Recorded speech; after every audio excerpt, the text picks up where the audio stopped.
Tá? O tema que nós vamos pensar e meditar é encontrando esperança em momentos difíceis. Encontrando esperança em momentos difíceis. Mas antes de expormos a palavra de Deus, ore comigo agora. Peço para que Deus toque no seu coração e produza essa esperança viva que só pode vir do trono da graça, que só pode vir dele. Ore comigo então, meu irmão. Senhor, é em nome de Jesus que nós entramos na tua presença. Não pelos nossos méritos, ó Deus, porque nós não merecemos o teu cuidado, o teu favor, ó Deus, a tua graça, a tua misericórdia, Pai, mas o Senhor tem dispensado isso para com as nossas vidas, tem nos sustentado, nos provido, sido bom em todos os momentos. Pedimos agora que o Senhor ministre aos nossos corações através da exposição da tua palavra, Deus. Que nós realmente, ao ouvirmos essa mensagem, ao lermos esses textos, ó Deus, que o Senhor ministre de forma grandiosa em nosso coração. Esse é o desejo, Pai, da minha alma, do meu coração aqui, intercedendo pelos meus irmãos, pedindo pela vida deles. E peço, Pai, também, que essa mensagem ecoe, Deus, e se multiplique, para que mais corações, ó Deus, saiam ou sejam despertados em seus corações a esperança que vem do Senhor, ó Pai. Oramos assim em nome de Jesus. Amém, amém, amém. Quero ler um texto, tá, que se encontra no livro de Lamentações, capítulo 3, do versículo 21 ao 26. Se você quiser acompanhar na sua Bíblia, Lamentações, capítulo 3, versículo 21 a 26, a unidade que nós vamos expor. É um texto bastante conhecido, né? Pelo menos muita gente conhece esse texto, e eu queria compartilhá-lo com você. Lamentações, conhecido tradicionalmente como um livro de Jeremias, tá? Então, nas palavras de Jeremias aqui, ele diz: Todavia, lembro-me também do que pode me dar esperança. Graças ao grande amor do Senhor é que não somos consumidos, pois as suas misericórdias são inesgotáveis, renovam-se a cada manhã. Grande é a tua fidelidade. Digo a mim mesmo, a minha porção é o Senhor, portanto nele porei a minha esperança. O Senhor é bom para com aqueles cuja esperança está nele, para com aqueles que o buscam. É bom esperar tranquilo a salvação do Senhor. Amém? É esse texto que a gente vai meditar nesse momento, que eu queria compartilhar com os irmãos. Nós estamos vivendo, meus irmãos, um momento muito estranho. Algo que nunca tínhamos vivido com tamanha proporção. Uma pandemia, um vírus que tem atingido o mundo e tantos países, tanto países desenvolvidos como os países mais pobres têm sofrido com isso. Morte de milhões de pessoas. Isso tem gerado uma crise econômica que ainda nós mesmos não conseguimos calcular o impacto dela, né? Temos vivido uma crise política aqui no nosso país, no nosso âmbito nacional, que nós vemos uma divisão aqui irracional diante de tanto caos que tem assolado a nossa nação. Tantas e tantas notícias ruins, todos os dias, sabe, que tem nos deixado deprimidos. Muitos perdem a esperança, e graças ao fato deles estarem perdendo a esperança, eles entram em desespero. Não temos ideia, mínima ideia, como vai ser o desfecho de tudo isso. Além do mais, muitos de nós temos problemas particulares, dificuldades na família, desemprego, saúde, sonhos que parecem estar tão distantes, sabe, expectativas supridas, elas geram esperança, mas expectativas que fogem do nosso controle, elas causam desespero. Então, diante desse turbilhão de coisas que temos que lidar, o que tem ocupado nossa mente? Será que são essas coisas que têm ocupado nossa mente? Então, Jeremias, vivendo num contexto que muitas coisas estavam acontecendo, ocupando sua mente diante de tantas coisas difíceis. Ele exclamou algo que talvez você, eu, precisamos exclamar também. Precisamos trazer à memória aquilo que nos dá esperança. E para entender melhor essa mensagem de Jeremias, aqui em Lamentações, nós temos que olhar um pouco e considerar um pouco o contexto da história. O livro de Jeremias, ele é um livro poético, dividido em 5 lamentações, tá? E que nós chamamos de capítulos. Então, dentro da sua inspiração divina, nós vemos um trabalho também de Jeremias ao compor, porque cada uma dessas lamentações contém 22 versículos, 22 versos, usando como base, então, as 22 letras do alfabeto hebraico, a não ser o capítulo 3, que está no centro do livro. Esse contém 66 versos, que corresponde, então, à repetição tripla do alfabeto hebraico, ou seja, 3 vezes 22. O contexto em que Lamentações ela foi escrito retrata o ano de 586 a.C., quando a Babilônia invadiu e saqueou e levou a cativo Judá, o Reino do Sul. Lamentações, então, revisa a mais dolorosa memória de Israel e recorda que a ruína é devido à sua infidelidade à aliança. 2 ideias distintas nós encontramos nesse texto, mas porém relacionadas, e elas ajudam então a unificar o livro de Lamentações. Primeira ideia é que o texto lastima a condição de Jerusalém, mas a retidão de Deus ela nunca é deixada de lado. O Senhor manteve a sua promessa de punição.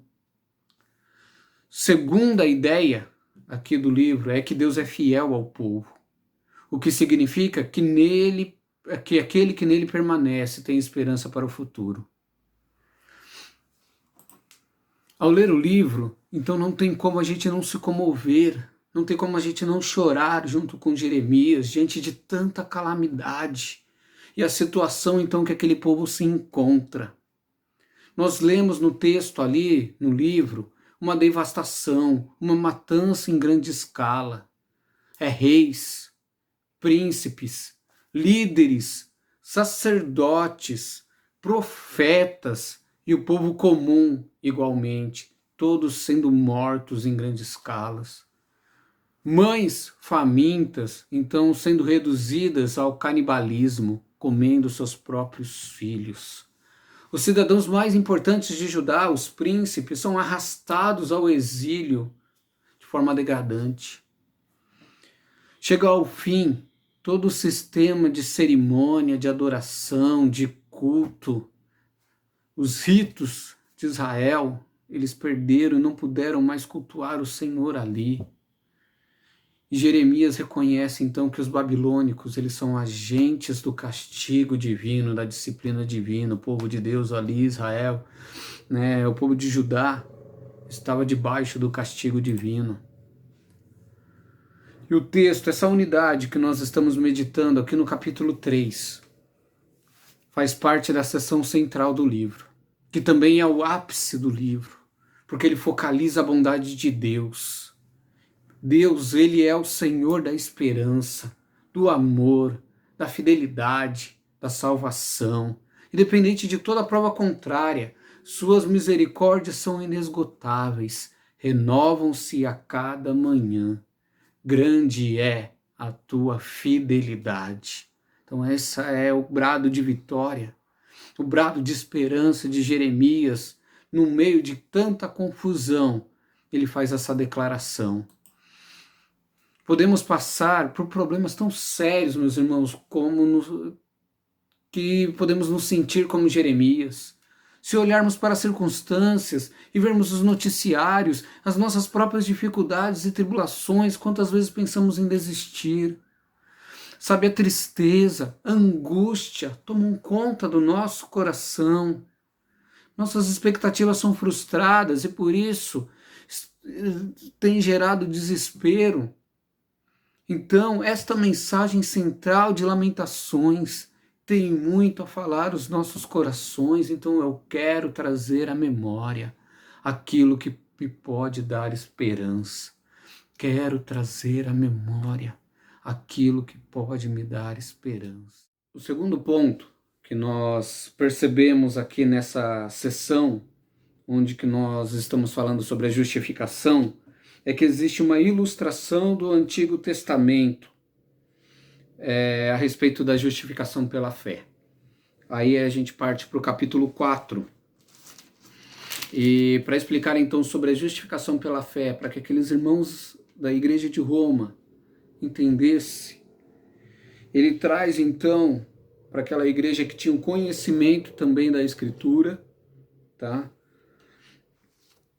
Sobre as experiências ali do povo judeu com as Escrituras. Então Paulo prova que essa doutrina da justificação, ela não é nova, né? Antes de tudo, até ele menciona, então no capítulo 4, usando o exemplo de Abraão, dizendo que diremos dos nossos antepassados, do nosso antepassado Abraão, e ele começa o capítulo 4 dizendo assim: se de fato Abraão foi justificado pelas obras, ele tem que se gloriar, mas não diante de Deus. Que diz as Escrituras, Abraão creu, e isso lhe foi creditado como justiça. Então o argumento de Paulo aqui, ele prova então que essa doutrina, que não é nova, antes de tudo, quando ele menciona Abraão, ele diz que o judeu ali, ele aprende que a sua justificação, assim como a de Abraão, que é o pai de todos os fiéis, que foi considerado amigo de Deus, esse patriarca que era justo diante de Deus, mas a sua justiça, ela era pela fé e não por obras. Então o apóstolo Paulo ele desenvolve esse argumento aqui nesse capítulo, dizendo que a sua fé precedeu a lei. Ou seja, lhe foi acreditado justiça antes de que houvesse a lei, antes que houvesse uma obediência a essa lei. Ele teve fé na promessa.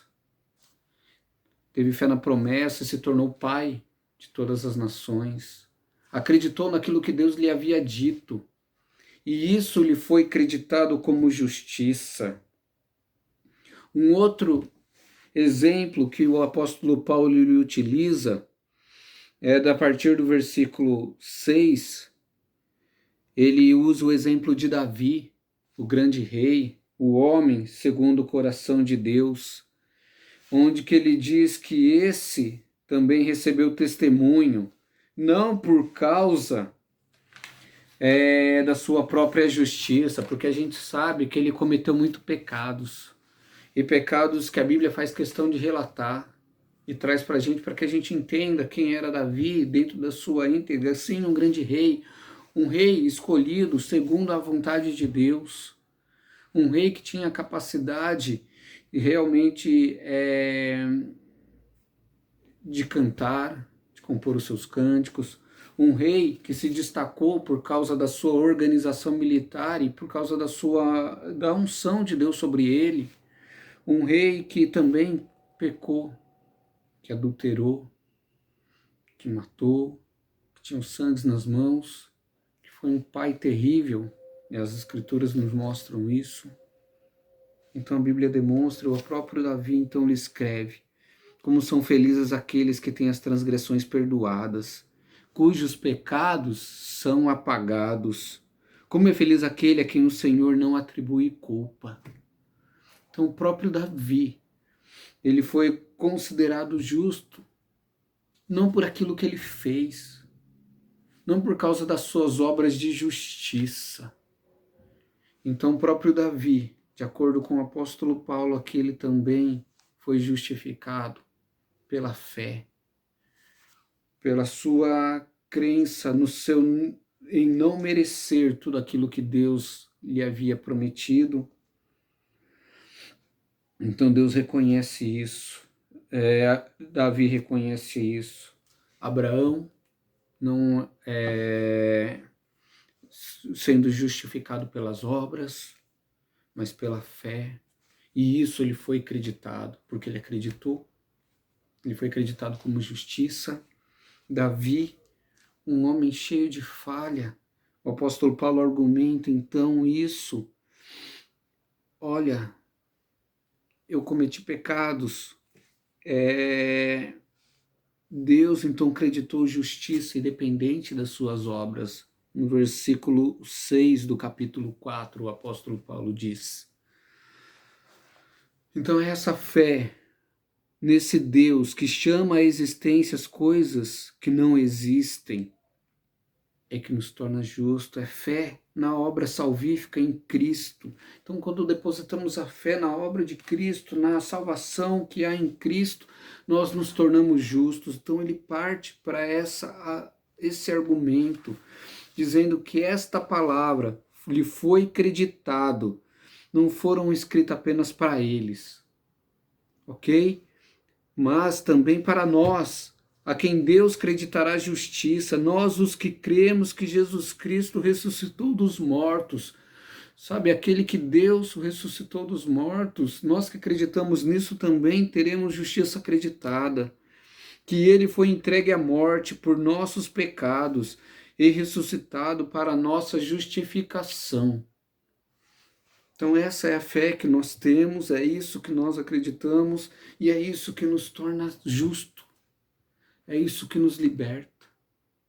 É isso que nos livra das consequências do pecado.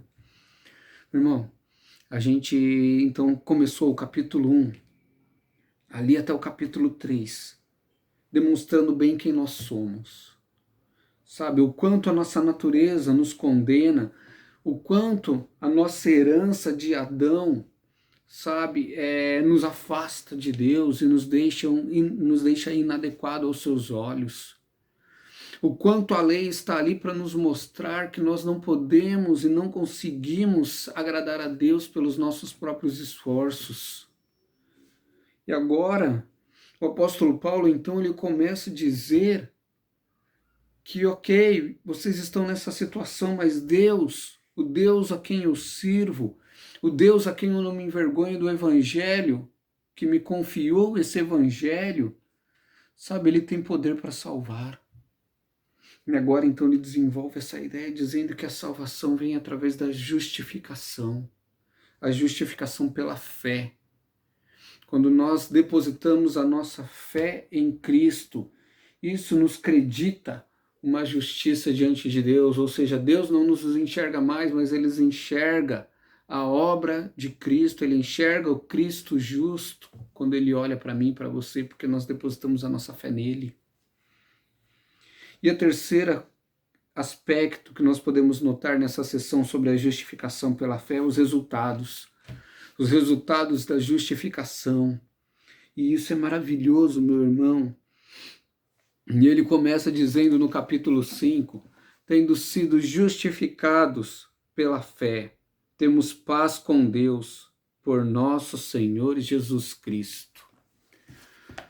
Ele começa dizendo então assim, toda aquela nossa perseguição, todo aquele nosso sentimento de angústia, sabe, essa carta de Romanos, ela não pode ser lançada ao vento, ela não pode ser esquecida, porque ela sacudiu o Império Romano, ela fez com que os crentes ali se levantassem fortes, que os crentes ali fizessem tanta diferença, que incomodou tanto aquele império, que nós vimos que depois de alguns anos, Nero, para tentar se livrar dos cristãos, coloca fogo na própria cidade, para jogar a culpa nos cristãos. E nós passamos o correr do tempo, Agostinho se converte lendo essa carta e hoje ele é um dos principais pais da igreja, da história da igreja. Muito dos conteúdos que nós temos sobre teologia vem dele.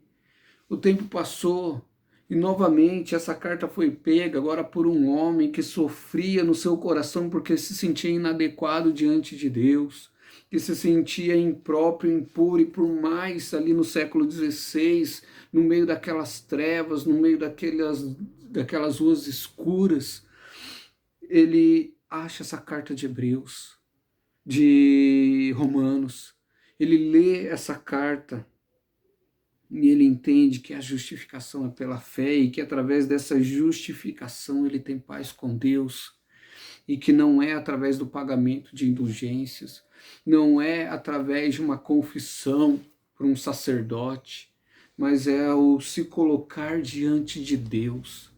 Lutero se sente livre, sente a paz que vem do Senhor, porque ele reconhece, então, e ele entende, ele se apropria que a justificação é pela fé. E que a fé, sabe, e essa justificação produz paz.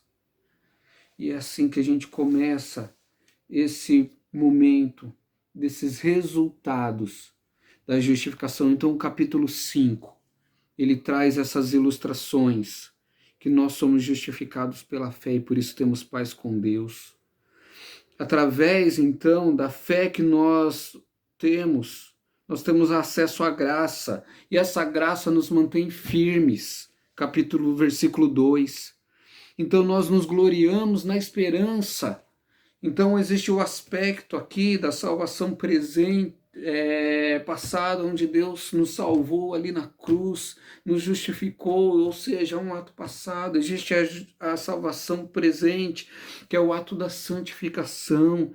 Ele fala que então que essa salvação, essa justificação, ela tem nos santificado.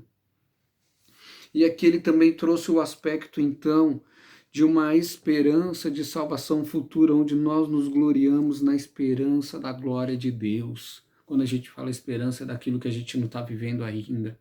Demonstra que a gente vai viver coisas melhores e superiores diante de Deus.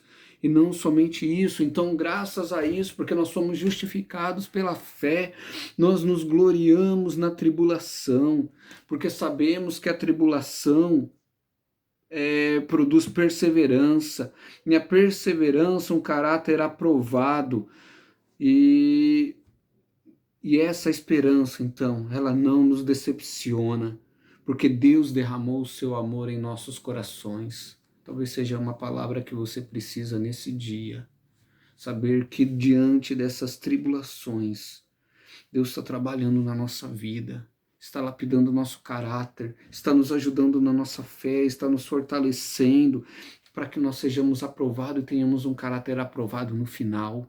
Esta é uma verdade de Deus, e essa verdade, então, essa esperança não nos decepciona, porque Deus está derramando seu amor em nosso coração.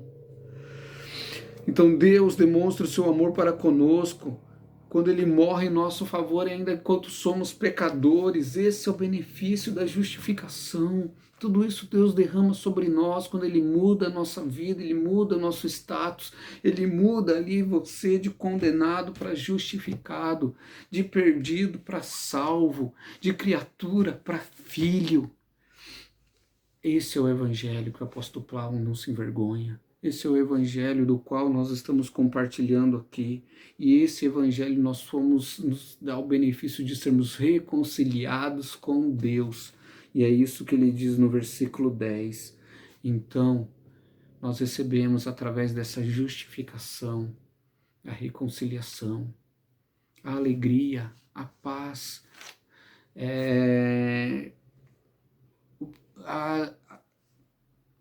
o caráter aprovado, a esperança. Quantos benefícios Deus tem nos concedido. A reconciliação, meu irmão. Então entregue a sua vida ao Senhor. Essa é a segurança que nós temos, paz e alegria. Nós recebemos dessa justificação. Quarto atributo destacado por Jeremias aqui em Lamentações capítulo 3, e que dá esperança para o seu povo, que traz e trouxe esperança na consciência de Jeremias, é que Deus ele é bondoso. Deus é bom. Versículo 25 do capítulo 3, Jeremias diz: Deus verdadeiramente é bom para os que nele esperam, para os que o buscam. Deus é bom. Bondade é a expressão de amor de Deus para com as pessoas. O Senhor tem bondade para conosco, meu irmão. Esta é a tônica nas questões do conflito entre o bem e o mal. A acusação do inimigo que ele faz contra Deus é que ele não ama, que ele não é bom. No entanto, Deus demonstra isso não somente através de discurso ou de palavras, mas Deus provou a sua bondade para conosco, dando-nos tudo o que é necessário para que tenhamos vida. E além disso, sua maior prova de bondade e amor é a pessoa de Jesus Cristo. E ele é a bondade de Deus personificada. Talvez o texto mais conhecido das Escrituras seja João 3,16, e onde que é o João ali, Cristo, dentro do diálogo ali com Nicodemos, ele expressa que Deus amou o mundo de tal maneira, ou seja, o seu amor, a sua bondade não foi expressa simplesmente através de argumentos, através de palavras, mas ele agiu enviando o seu único Filho para a salvação de todo aquele que nele crê. Então Jesus Cristo é essa bondade de Deus personificada. Se desejamos conhecer a bondade do Senhor, o salmista pede para que assim façamos, pedindo: provai e vede que o Senhor é bom. Ou seja, experimentem do Senhor, mergulhem no Senhor, façam prova do Senhor, experimentando dele através da oração, conhecendo ele através da sua palavra, da ministração do Espírito Santo, sabe, dentro de um relacionamento. Ele está falando, olha, se relacione com o Senhor e vejam que ele é bom. Em todos os momentos experimentem dele. A bondade do Senhor faz com que tenhamos esperança, meu irmão. Então, nesses momentos de dificuldade, nesses momentos de pandemia, nesse momento de desespero que a gente não sabe como vai ficar o amanhã, aonde vai acabar essa crise, dentro das dificuldades financeiras, a crise mundial da saúde, nós olhamos para Deus, vemos que Ele é bom, e a sua bondade, então, atribui e agrega esperança ao nosso coração. Quero trazer à memória aquilo que me dá esperança. E o que me dá esperança é saber que verdadeiramente o Senhor é bom para os que nele esperam. Esse foi o quarto atributo. Quinto atributo que eu quero destacar e último é que o nosso Deus, ele é um Deus salvador. Então, Jeremias, no versículo 26 aqui do capítulo 3 de Lamentações, ele declara: bom é aguardar a salvação do Senhor. Por causa dos atributos já listados que nós pensamos e nós citamos juntos aqui, a bondade do Senhor, que o Senhor ele é suficiente, que o Senhor ele é fiel, que ele é misericordioso. Esse atributo de salvação é apenas uma consequência desses outros atributos. Então Jeremias, ele aguardava essa ação do Senhor para com sua vida, o salvando, entrando com seu ato salvífico diante dessas dificuldades. E o ato salvífico de Deus foi manifestado de forma efetiva através da pessoa de Jesus Cristo. Ele, Cristo, é a nossa salvação. Lucas 2,11, Atos 4,12, 2 Timóteo 2,10, Hebreus 2,10, Hebreus 5,9, declara isso, que Cristo é a nossa salvação. A salvação é o ato procedente e operado por Deus, ou seja, vem dele e ele que opera essa salvação, pois somente nele nós temos a salvação. Então por isso que Jeremias ele diz que é bom aguardar a salvação do Senhor. Ele esperava, ele ansiava pela atuação de Deus na sua vida. E isso provocava, e isso trazia esperança novamente, diante daqueles olhos cheios de lágrimas, olhando para as circunstâncias, olhando para as mulheres viúvas, porque os maridos tinham sido mortos, e elas muitas vezes sendo estupradas, e muitas vezes essas viúvas comendo seus próprios filhos, crianças, como tem no texto mesmo, dizendo que elas estavam com tanta sede que a sua língua colava no céu da boca. Jeremias, então, diante do soluçar, ele olhava para Deus e enxergava os atributos de Deus e via que Deus era salvador e ele aguardava a salvação do Senhor. Era bom aguardar isso, porque isso trazia esperança no seu coração. Quando nós olhamos para a realidade bíblica e para o que culminou todas as suas promessas do Senhor, é que Cristo morreu na cruz do Calvário. E isso ele garantiu a salvação eterna para mim e para você. É isso que nós aprendemos. Olhando para os atributos, porque quando olhamos para o fato que Deus é Salvador, isso agrega esperança em nosso coração. Portanto, a salvação de Jesus consiste na sua vida, ministério, operando por nós.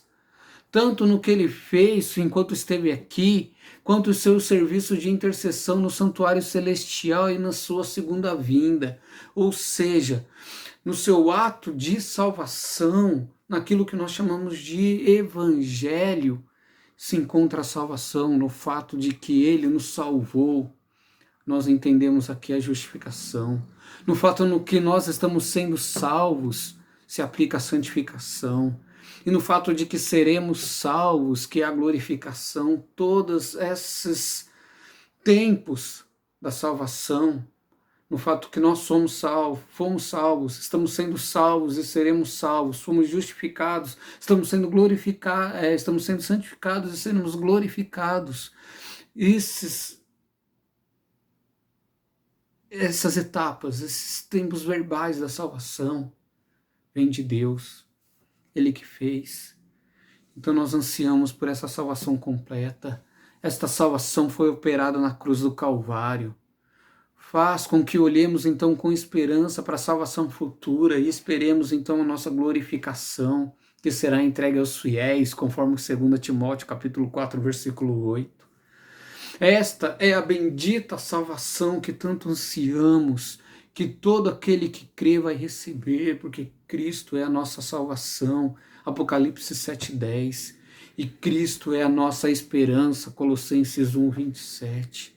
Então, Jeremias, ele olha para essa realidade divina que Deus é a nossa salvação, e isso traz esperança para ele. Ele tira os olhos daquilo que atrapalha e põe os olhos em quem ele pode lhe dar esperança. Então precisamos, meu irmão, trazer à memória aquilo que nos traz esperança. Em vez de ficar pensando nos motivos que nos trazem tristeza, angústia, o que deve estar em nosso pensamento como motivação de vida é o Senhor, seus atributos, trazer à memória quem Ele é e como Ele se revela a nós. É assim que Ele nos renova, é assim que Deus produz vida em nós novamente, coisas que nos inquietam.